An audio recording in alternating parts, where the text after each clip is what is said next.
Good morning. Now, let us try to understand the last topic of your syllabus. So, it will be on cost functions. Let us try to understand the meaning of cost function and let us estimate the cost functions also. You know very well, cost is the function of output.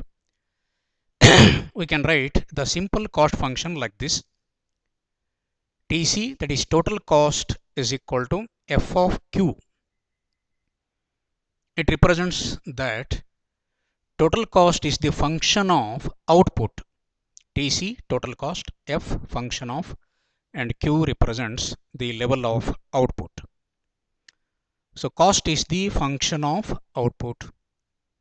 Any change in the level of output will change the total cost of production also.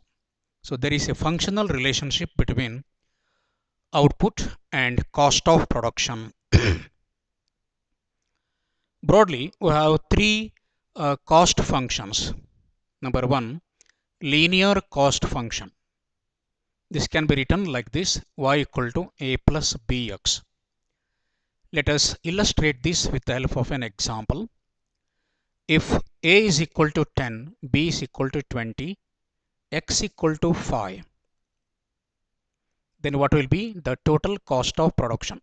Y here represents total cost. Here, y total cost, a and b are the constant parameters, and x represents the level of output.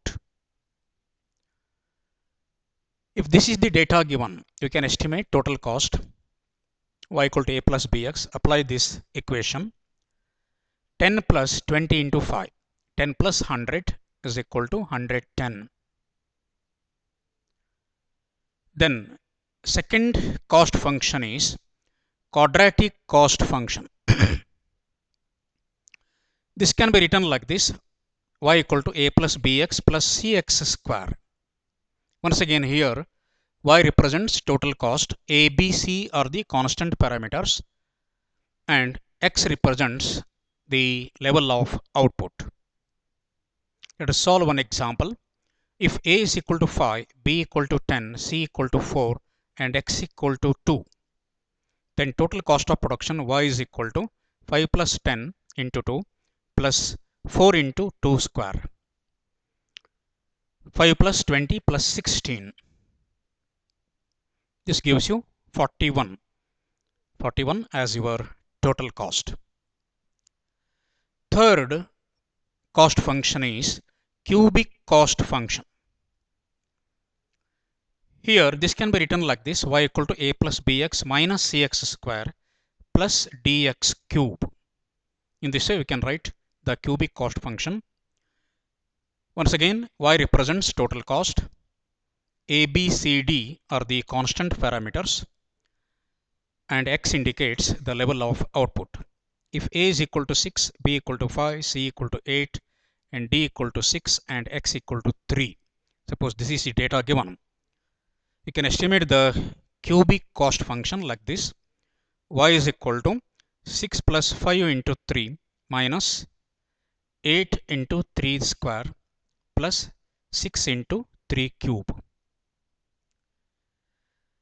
We can simplify this. Y is equal to 6 plus 15 minus 72 plus 142. 21 minus 72 plus 142.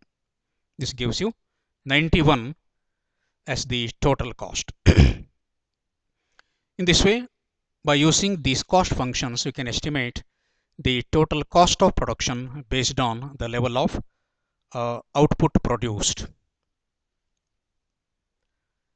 So this completes the cost functions also.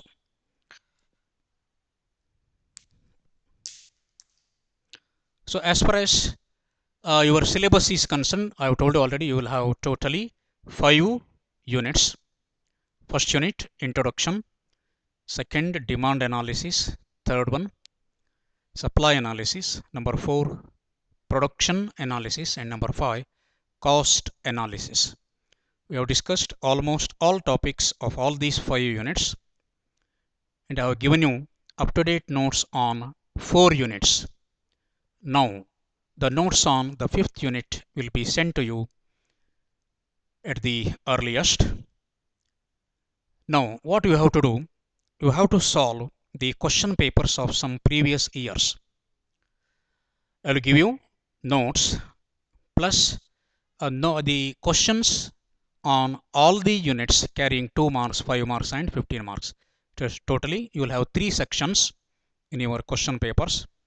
In section A, you have to write the answers within 1 or 2 sentences carrying 2 marks. And in section B, you have to write the answers to the questions carrying 5 marks. And in the section 3, you have to write any 3, but one question will be the compulsory question, and that will be your case study question. So section C question, in section 3 or C, the questions carries 15 marks. Therefore, you have to closely focus various topics where the questions may appear carrying 15 marks. As far as the case study question is concerned, you will have the question on demand forecasting. Already we have solved different problems relating to this. Meaning of demand forecasting and its objectives. We have to estimate demand for further 3 years, 4 years, like that. And data may be given in 2 types.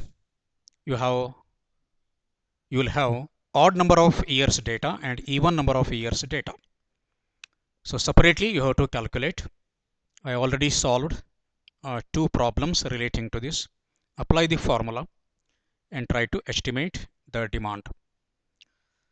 So as far as all the 3 sections are concerned, you will have 20 marks, 15 marks and 45 marks. So 80 marks theory and 20 marks internal assessment marks. So I will send you notes on all these topics and I will give you the questions. You have to solve all those questions carrying 2 marks, 5 marks and 15 marks. Solve the case study question. Go through with the question papers of at least previous 5 years and solve all these questions. Try to write the answers. So go through with the diagrams. You have to support your analysis with suitable diagrams so that you will get more marks. So I say thanks and I wish you all the best in your exams as well as future life. Thank you.